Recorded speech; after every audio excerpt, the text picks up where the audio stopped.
Ce programme vous est offert par Illico Cash.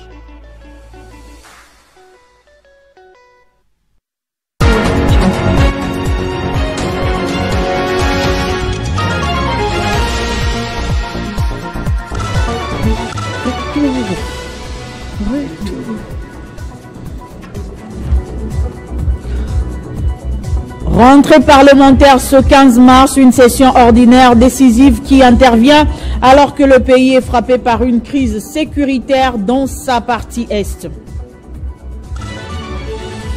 Agression rwandaise, le deuxième vice-président du Sénat et autorité morale de la FDCA, le professeur Modeste Bahati Lukwebo, demande à la CPI de sanctionner les coupables.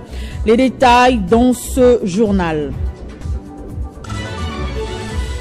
Programme sino-congolais, le projet de construction de rocade de Kinshasa évolue à pas de géant. C'est le constat de l'inspecteur général des finances ce samedi lors d'une visite des différents chantiers. Témoin de l'événement, le patron de l'espace 50, Jean-Marie Kassamba. Reportage à suivre dans ce journal.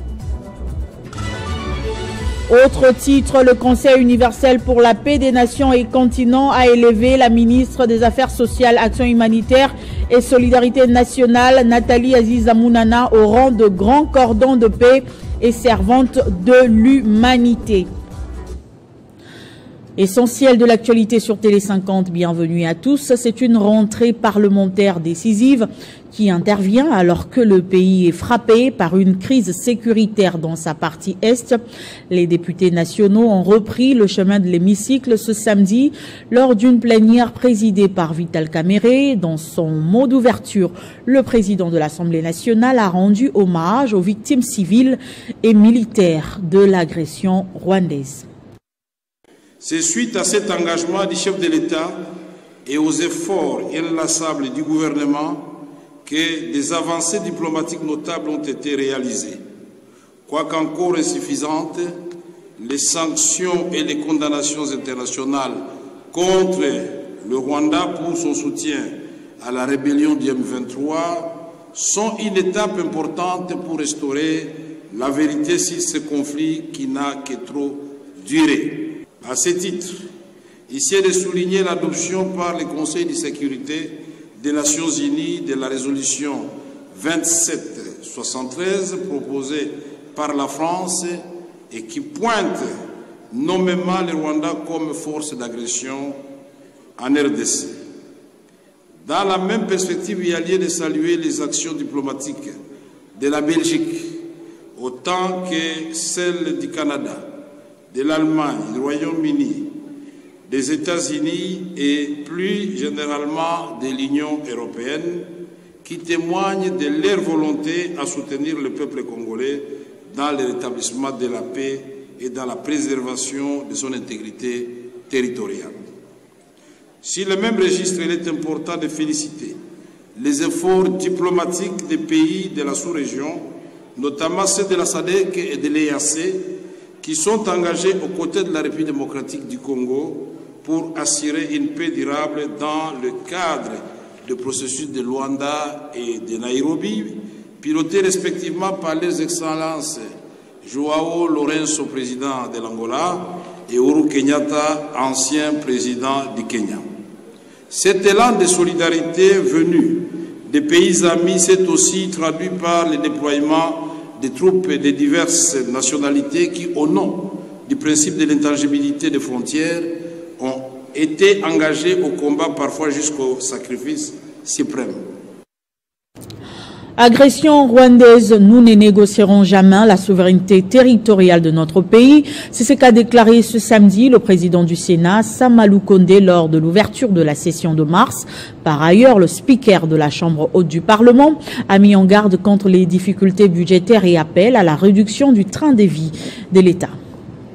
La session ordinaire de mars 2025 s'est ouverte ce samedi au Sénat sous la conduite de son président, l'honorable Jean-Michel Sama Lukonde, en présence de plusieurs personnalités politiques, judiciaires et diplomatiques du pays. La situation sécuritaire alarmante que traverse la République démocratique du Congo, marquée par l'agression rwandaise sous couvert de ses supplétifs du M23 AFC, sera au menu de cette session ordinaire. Dans son discours d'ouverture, le président du Sénat a souligné que l'heure est grave, voire même très grave, car à l'en croire, une partie du pays est occupée par une armée étrangère qui s'est résolue de piller les richesses dont dispose la RDC.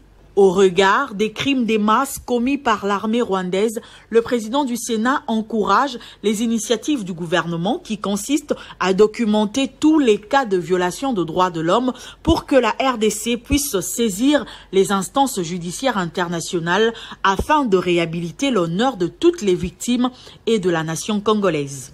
Le président de la Chambre haute du Parlement a par ailleurs salué les avancées significatives enregistrées par le pays sur le plan diplomatique.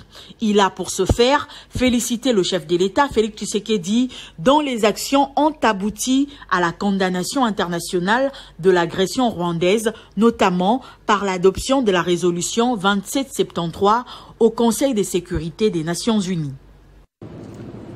Et toujours en rapport avec l'agression rwandaise, le deuxième vice-président du Sénat et autorité morale de la FDCA, le professeur Modeste Bahati Lukwebo, demande à la CPI de sanctionner les coupables. Au cours de la grande matinée d'éveil patriotique et de mobilisation organisée à la FIKIN, l'autorité morale de la FDCA a dit soutenir tout schéma susceptible de conduire à la paix et récupérer tous les espaces occupés par les agresseurs. Bahati Lukwebo réaffirme par ailleurs son soutien au chef de l'État Félix Tshisekedi, au FRDC et aux résistants Wazalendo. Des centaines, des milliers de militants et cadres de cette grande plateforme politique, membres de l'Union sacrée de la nation, venus de 4 coins de la ville-province de Kinshasa, se sont mobilisés comme un seul homme pour venir écouter le message de leur autorité morale. Une mobilisation réussie qui témoigne une fois de plus de l'ancrage politique de l'AFDCA, deuxième force politique de la majorité au pouvoir. Prenant la parole devant sa base, l'honorable Modeste Bahati a d'abord une pensée pieuse pour des milliers de Congolais et Congolaises qui sont en train de périr à l'est du pays où une grande partie de provinces du nord et sud Kivu est sous contrôle de l'ennemi rwandais et ses supplétifs du M23 AFC.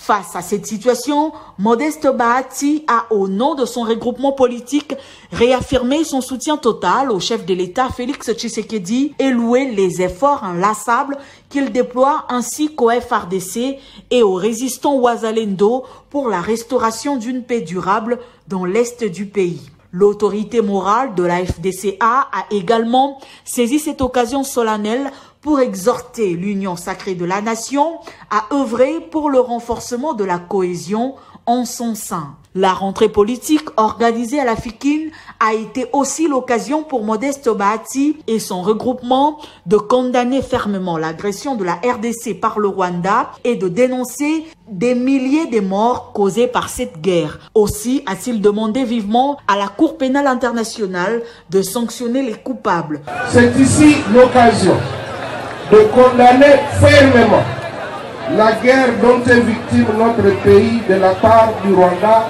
et du M23 AFC. L'AFDCA et son autorité morale dénoncent des milliers de morts causés par la dite guerre et demandent à la Cour pénale internationale de sanctionner les coupables.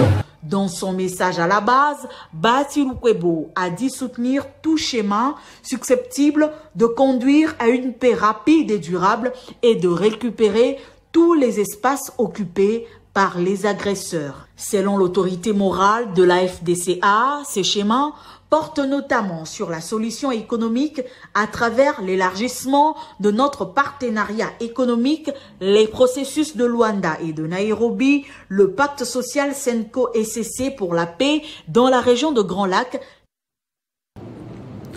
Je l'annonçais au sommaire, le projet de construction des rocades des sud et sud-ouest de Kinshasa qui s'inscrit dans le cadre du programme sino-congolais va à bon train, constate l'inspecteur général chef des services de l'inspection générale des finances Jules Alingueté ce samedi lors d'une visite des différents chantiers en cours d'exécution. Témoin de l'événement, Jean-Marie Kassamba, patron de l'espace 50 qui salue la révisitation du contrat sino-congolais par l'IGF qui permet aujourd'hui de bénéficier de ces grandes infrastructures routières. Nous sommes à Kinshasa, précisément dans la commune de Mongafula, où s'exécute à une vitesse de croisière le projet de construction des rocades des sud-est et sud-ouest de Kinshasa. Ce projet, qui s'inscrit dans le cadre du programme sino-congolais, est financé par la SICOMINE. L'inspecteur général, chef de service de l'inspection générale des finances, Jules Alinguete, visite les différents chantiers en cours d'exécution en présence du directeur général de l'Agence congolaise des grands travaux et de la presse, conduite par son président provincial, Jean-Marie Kassamba. Jules Alinguete, qui a reçu toutes les explications concernant le déroulement des travaux et leur durée auprès de la société d'infrastructure sino-congolaise SIX, se réjouit de la révisitation du contrat chinois qui produit déjà ses fruits. Depuis la signature de l'avenant numéro 5, les travaux ont repris. Il doit être compris que les 80 millions de dollars de travaux avant 2024, nous sommes passés à 324 millions de dollars par an de travaux des routes au bénéfice de la République démocratique du Congo. Et dans ce cadre, 3 projets ont effectivement démarré. Il y a les rocades de la ville de Kinshasa. Les gens doivent comprendre qu'une rocade, c'est une route rapide qui longe ou qui contourne une agglomération ou une ville pour permettre une circulation rapide, particulièrement dans des zones où il y a beaucoup d'embouteillages. Les travaux sur les 2 rocades ont déjà démarré. Donc aujourd'hui, nous avions eu à visiter les 2 rocades en commençant par Kimwenza, en remontant jusqu'à Mboudi. Ces travaux de rocades vont coûter 395 millions de dollars pour 63 km de route.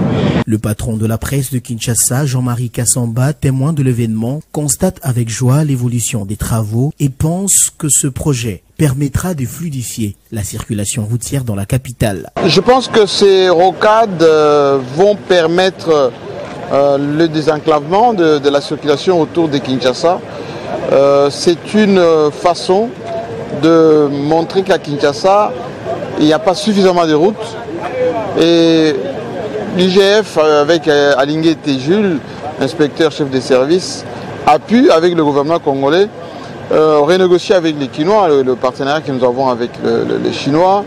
Le retombé de ces négociations ont donné des moyens suffisants pour pouvoir faire des routes d'abord. L'avantage est que le financement de ceci est déjà garanti, c'est-à-dire qu'on a déjà donné les périmètres, les chantiers sont en cours, à la fois ici à Kinshasa mais aussi à l'intérieur du pays. Et c'est une visite qu'on est venu pour faire ce constat.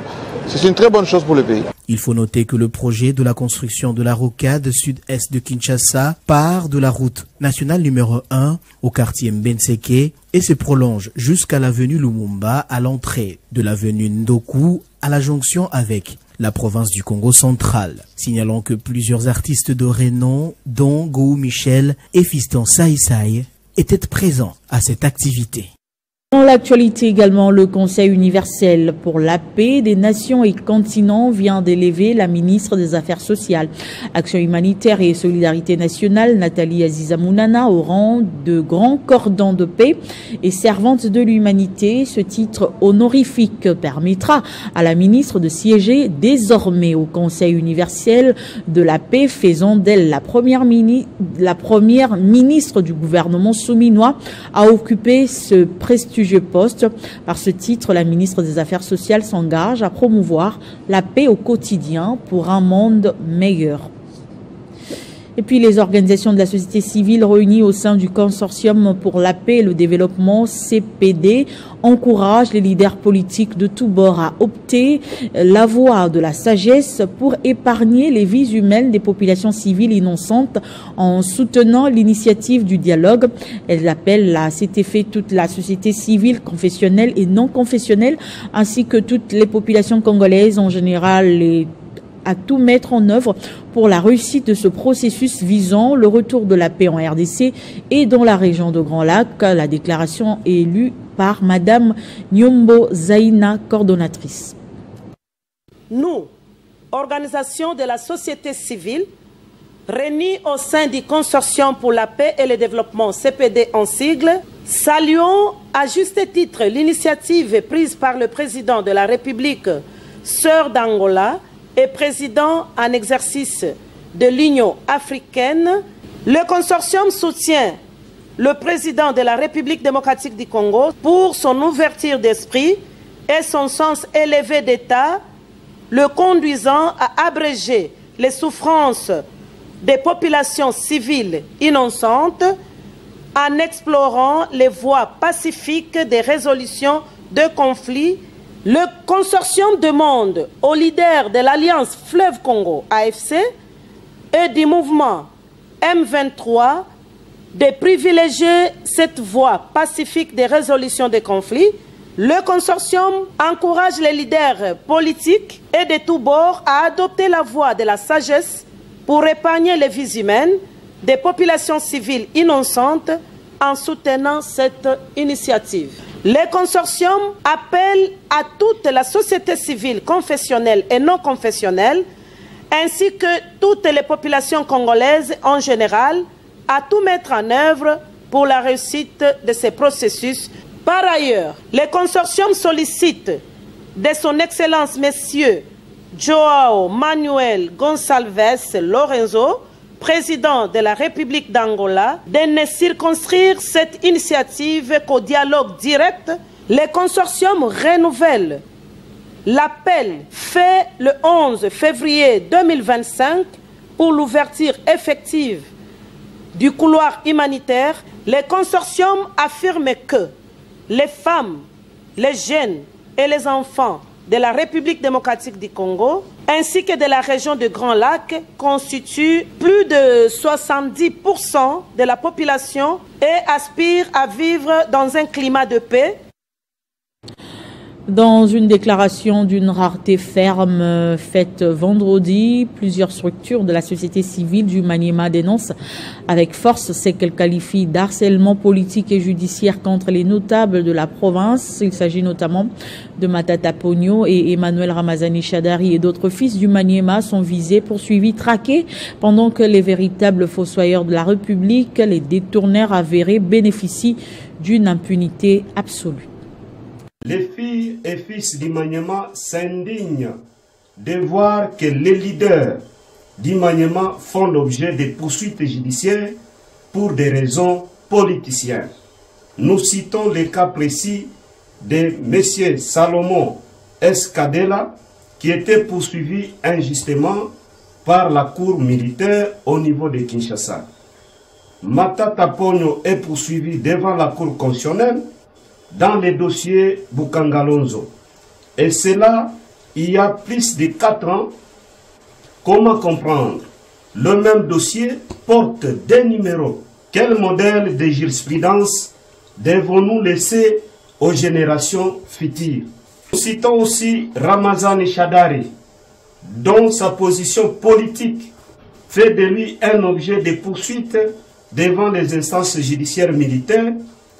La taxe RAM, gérée en dehors du circuit formel de gestion des finances publiques, ayant créé les désastres économiques issus du détournement des millions de dollars non retracés dans le budget de l'État. Les filles et fils du Maniema disent non aux poursuites judiciaires et politiques contre leurs leaders. Logiquement, il faut poursuivre le vrai détourneur en laissant libres les filles et fils du Maniema qui font l'objet de poursuites judiciaires politiques.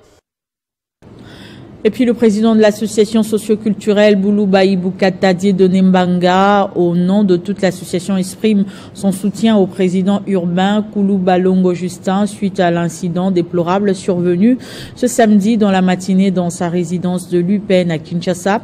Selon les informations reçues sur place, un groupe des policiers de l'IPJ et d'agents de l'ANER devrait procéder à l'arrestation d'une personne non identifiée et ils ont tenté d'embarquer d'amener son fils, chose qui a créé une forte résistance et a attiré l'attention des voisins et passants qui ont spontanément manifesté leur solidarité.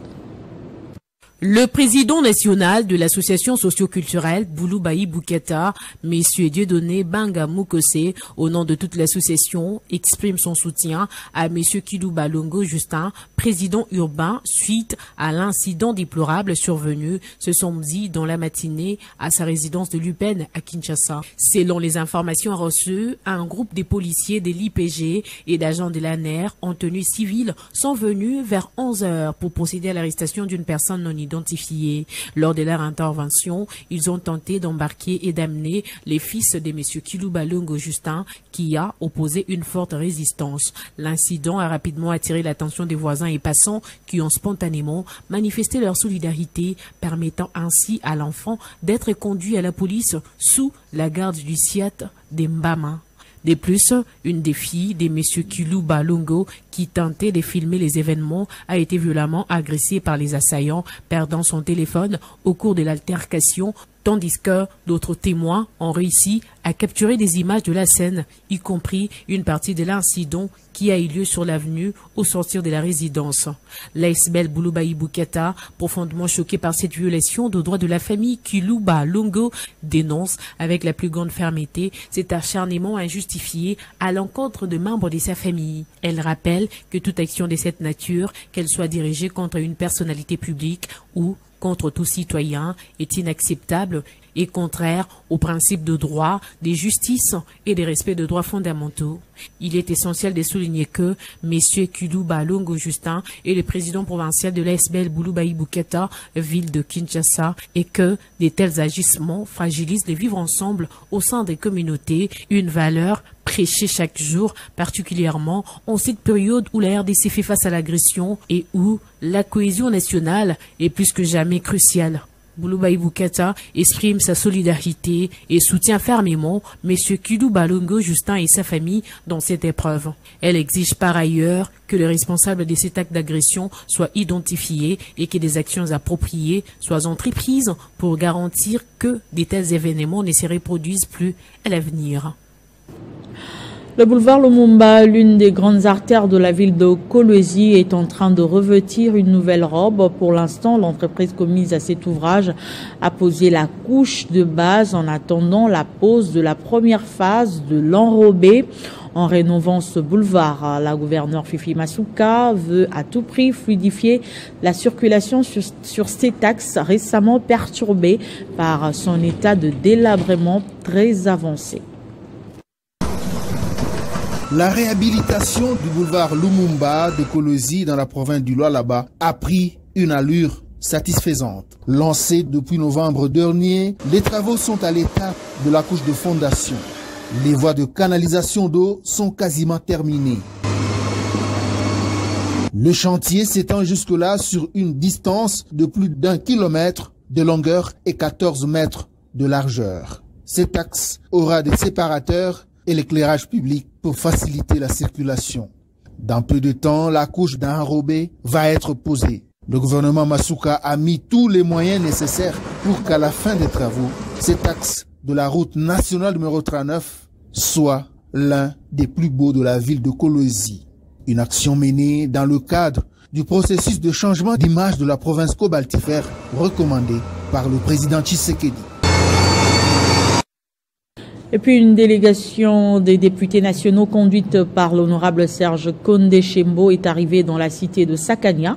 C'est pour répondre aux inquiétudes de la population de Sakania qui se plaint des mauvaises conditions de travail infligées par les responsables des sociétés minières qui exploitent illicitement les minerais du territoire sans que la population locale n'en tire bénéfice. L'honorable Serge Kondé Chembo a lancé donc un appel à la paix. Conduite par Serge Kondé Chembo, élu de Sakania et fils du terroir, la délégation missionnaire des députés nationaux de diverses provinces et circonscriptions électorales de la RDC, parmi lesquelles Toby Kayumbi, élu de Mbujimaï, Dorothée Madila, élu de Kinshasa, Patrick Munyomo, élu de Goma et Bart Chola, élu de Kassinga, est arrivé dans la cité des Sakania en provenance de Mukambo. Ces derniers ont reçu un accueil chaleureux de milliers d'habitants de la cité des Sakania. Drapeaux, tambourins, sifflets, danse, c'est de cette façon que la population de Sakania a exprimé sa joie à l'arrivée de ce caucus de parlementaires qui ont été accompagnés à pied par cette foule jusqu'au devant le bureau de l'administrateur du territoire. Sur place, un meeting a été organisé. Prenant la parole, le député national Serge Mkonde Chembo a remercié la population pour cet accueil avant d'inviter la population à observer une minute de silence en mémoire des compatriotes se trouvant dans l'est de la République qui subissent de l'influence infligée par le régime de Kigali qui pille les richesses naturelles de la RDC. Il était question pour nous de venir échanger avec les responsables de l'entreprise. Nous avons fait la descente sur terrain, nous avons visité différents départements, nous avons visité le port sec et finalement nous nous sommes réunis face à face, c'est-à-dire délégation Assemblée nationale et comité de gestion Djaïou. Concerne le bien-être de la population tel que voulu par le président de la République et chef de l'État. Ces groupes des parlementaires a été dépêché par l'honorable président de l'Assemblée nationale, le professeur Vital Kamere, afin de répondre aux inquiétudes de la population de Sakania qui s'est plaint des mauvaises conditions de travail infligées par les responsables des sociétés minières qui exploitent illicitement les minerais du territoire sans que la population locale n'en tire bénéfice. Ces députés nationaux ont dans la foulée promis un contrôle rigoureux afin de remettre la population dans son droit et de faire respecter le code de travail minier aux exploitants.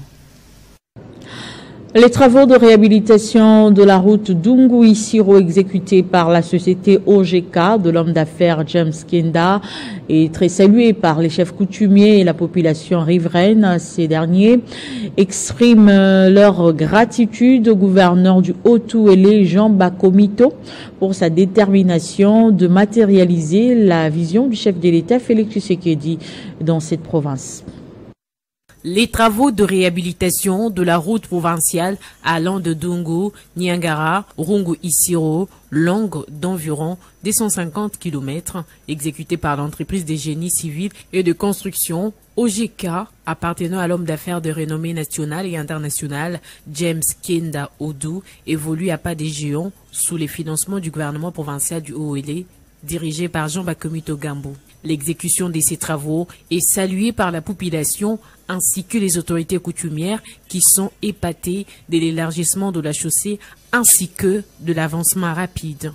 Lancé au mois de décembre dernier pour un délai de 8 mois, dont 3 mois seulement, l'entreprise OGK a déployé des engins importants des génies civils, rapportant l'ingénieur commis à cette tâche, Christian Benaya. L'OGK a suffisamment de logistique, c'est pourquoi nous avons fait pendant ces 2 mois, de janvier jusqu'à février, nous avons tout fini, on a dégagé les produits, Au niveau du rond-point 21, la société OGK va déployer des équipes sous l'instruction du gouverneur de province Jean Bakomito Gambo en collaboration avec les PDG de l'entreprise, l'homme d'affaires James Kenda Odu qui accompagne l'exécutif provincial du Haut-Touélé dans sa vision sur le désenclavement de la province du Haut-Touélé tel que voulu par le président de la République Félix Antoine Tshisekedi Tshilombo. Le chef du groupement du territoire des Niangara donne ici ses impressions.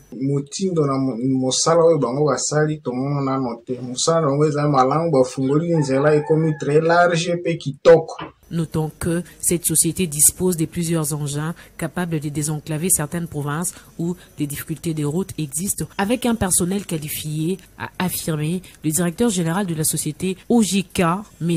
Obiria Diallo Le Petit. Et puis, le parti Action des Alliés pour la Convention a fait une déclaration ce samedi sur la situation politique et sécuritaire du pays. Je vous propose de suivre un extrait choisi par Jean-Marie Kazambou. Jeunesse du regroupement politique Action des Alliés pour la Convention AABARC en sigle, que dirige le député national Théodore Kazadi Moïla. Venons par la présence remercier son Excellence, Monsieur le Président de la République, chef de l'État, et haute autorité de référence de l'Union sacrée de la Nation, pour avoir désigné l'honorable Théodore Kazadi Moïla comme membre du présidium de l'Union sacrée de la Nation. Rejoignant la position du bureau politique et tous les élus du regroupement, la jeunesse de AABARC réitère à cette occasion son indéfectible attachement et engagement à notre famille politique Union Sacrée de la Nation et à sa haute autorité de référence, chef de l'État, garant de la bonne marche des institutions de la République démocratique du Congo.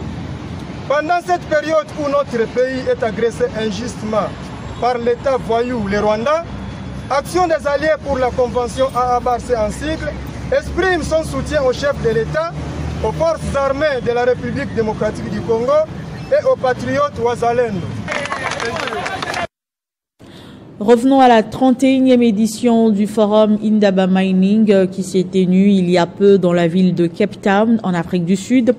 D'une expertise avérée, le directeur général adjoint de la CESC, Godel Kinyoka, a pris part active à ce forum.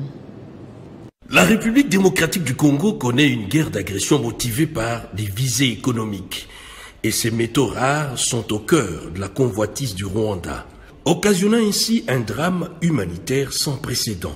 Indaba Mining, qui est en sa 31e session, a été ces précieux cadres d'échange pour parler, réfléchir et comprendre les enjeux complexes de la crise sécuritaire dans la région des Grands Lacs. Pour persuader l'assistance, les pays a misé sur une expertise avérée. Ancien gouverneur du Kwilu, aujourd'hui directeur général adjoint du Centre d'expertise, d'évaluation et certification des substances minérales précieuses et semi-précieuses, CEC, Godel Kinyoka. Révolté et indigné par les pillages systématiques des ressources de la RDC par le Rwanda, qui en évacue une partie essentielle aux acheteurs du monde des affaires de la planète, le directeur général adjoint du CEC a salué également dans ses propos l'engagement du chef de l'État Félix-Antoine Tshisekedi pour les retours de la paix. Les moments étaient également propices pour présenter l'autorité des certifications des substances minérales qui est le CEC. Tout a été dit pour effacer les discours du Congo bashing véhiculés par les ennemis de la République et construire un nouveau discours assis sur les opportunités d'investissement qu'offrent les pays dans le secteur minier. L'African Mining Indaba 2025 a permis donc de souligner l'urgence pour l'Afrique de transformer son approche de l'exploitation minière de la simple extraction vers une véritable industrialisation. Enfin, de maximiser la valeur ajoutée des ressources naturelles. Une nouvelle extension de la clinique Oasis de Vie inaugurée ce samedi sur l'avenue de la Justice dans la commune de la Gombe. La clinique Oasis de Vie reste déterminée à offrir des soins de qualité. C'est un reportage de Rufus Lukanga. Dans sa mission principale d'assurer la bonne santé des Congolais en général et des Kinois en particulier, la clinique Oasis de Vie continue à élargir ses extensions. Avenue de la Justice, une nouvelle succursale voit le jour, l'accueil des visiteurs assuré et la tournée des différents locaux. De nombreux services, médecine générale, cardiologie, pédiatrie, gynécologue et autres. Notamment le lancement de la nouvelle campagne opération de la cataracte, glaucome, décollement rétine et trou maculaire du 25 au 28 mars 2025. La clinique Oasis de Vie existe depuis 2020 et nous nous sommes installés dans la commune de Barumbu sur l'avenue Kabambar, quartier Ndolo, Bon Marché. Et aujourd'hui, nous avons ouvert nos portes, c'est-à-dire c'est une nouvelle extension que nous avons installée dans la commune de la Gombe sur l'avenue de la Justice. Nous sommes en pleine campagne d'ophtalmologie où nous allons faire plusieurs chirurgies qui avaient déjà commencé et qui prendra fin le 28 mars. Pour ce faire, le patient doit venir consulter nos ophtalmologues moyennant $10. Nous avons presque tous les services, nous avons même l'optique, nous faisons de montage de verre sur place. Exactement, je peux garantir sur la qualité de nos services avec un personnel qualifié, mais aussi avec des équipements modernes. Premièrement, je vais remercier tous nos partenaires qui nous ont fait confiance depuis les débuts, depuis 2020, mais aussi je vais demander à toutes les autres personnes de pouvoir continuer à fréquenter la clinique Oasis de Vie. Nous avons, comme je l'ai précisé, un personnel qualifié avec des équipements modernes qui nous permettent de pouvoir obtenir des résultats précis ou des résultats fiables. La clinique Oasis de Vie met également un accent particulier sur l'hygiène hospitalière, reflet de leur engagement envers la prestation de soins de qualité, créer un environnement où la santé, le bien-être et la confiance prospèrent. Célébration de la Journée internationale des droits des femmes. On en parle encore. Yvette Ngoussi, présidente du Cercle des entrepreneurs en action, a communié avec les femmes de la commune de Bandalungwa. À cette occasion, elle a distribué plus de 1000 pagnes aux mamans membres de sa base électorale. Regardez. Toujours animée et remplie d'un bon cœur, après plusieurs mois d'absence au pays, elle fait son retour dans cette terre qui l'a vu naître, Bandalungwa. Elle, c'est Madame Yvette Ongou-Sizanga, la femme sur les traces du changement, présidente du Cercle des entrepreneurs en action, qui a voulu de sa manière propre célébrer le mois de la femme avec sa base. Nous sommes vendredi 14 mars 2025. Les avant-midi, à partir de 8 heures, elle distribue personnellement des pagnes à plus de 1000 mamans de cette contrée. Malgré convalescente, oui, elle l'a fait. Maman Yvette, après Sibiso Lelo Maputa, oh, vous s'entendez même dans côté, mais après Sibiso, vraiment, Bakaya Zopesa Biso, Zopesa Biso, maman Moutima Mwala Mboyaza Mindite. Après Sibiso, Bilamba Yangoyo, Bilamba Yangoyo, Akanise Biso Mama. Pas de temps mort. Ici, c'est la Fall Bob. Toujours vendredi 14 mars 2025, une grande réception a été offerte aux mamans notables natives de Bandalungwa qui l'ont vu naître. La femme sur les traces du changement, je cite Yvette Ongou-Sizanga, a communié et célébré le mois de la femme avec eux. La joie était au rendez-vous. La soirée a commencé par une courte prière, puis s'en est suivi les mots des circonstances de la présidente du Cercle des entrepreneurs en action. Merci mingi penza nenge boye nenge bo honorer invitation nanga. To continuer toujours ko sambela ko na mboka, to sambela ko na tata mokonzi ya ekolo, nzamba pesa bango ensemble na bakonzi nyonso. Nzamba pesa bango mayele ya boyeba kokamba mboka pe ko récupérer ba territoire o banguna bazu. Lokola mwana nyonso abosaka mama na yete ndenge na bosani bino te, na profiter pe na pesa mama Fifi Masuka, mon chef, merci mingi. Atikaki musala na ena lwala ba yeti na poko. Pour couronner les tout, cadeau d'épargne offert à plus de 250 mamans qui étaient présentes. La soirée était agrémentée par des artistes comédiens de la place, mais eux aussi natifs des Bandalungwa. Retenons que Madame Yvette Ongou-Sizanga a toujours été remplie de bonnes intentions. Ce journal est terminé, place au rappel des titres. Rentrée parlementaire ce 15 mars, une session ordinaire décisive qui intervient alors que le pays est frappé par une crise sécuritaire dans sa partie est. Agression rwandaise, le deuxième vice-président du Sénat et autorité morale de la FDCA, le professeur Modeste Bahati Lupebo, demande à la CPI de sanctionner les coupables. Vous avez suivi les détails dans ce journal. Programme sino-congolais, le projet de construction de rocade de Kinshasa évolue à pas de géant. C'est le constat de l'inspecteur général des finances ce samedi lors d'une visite de différents chantiers. Témoin de l'événement, le patron de l'espace 50, Jean-Marie Kassamba. Et puis le Conseil universel pour la paix des nations et continents a élevé la ministre des Affaires sociales, Action humanitaire et solidarité nationale, Nathalie Aziz Amounana, au rang de grand cordon de paix et servante de l'humanité. C'était l'essentiel de l'actualité. Merci de votre attention soutenue sur Télé 50. Je vous retrouve très vite.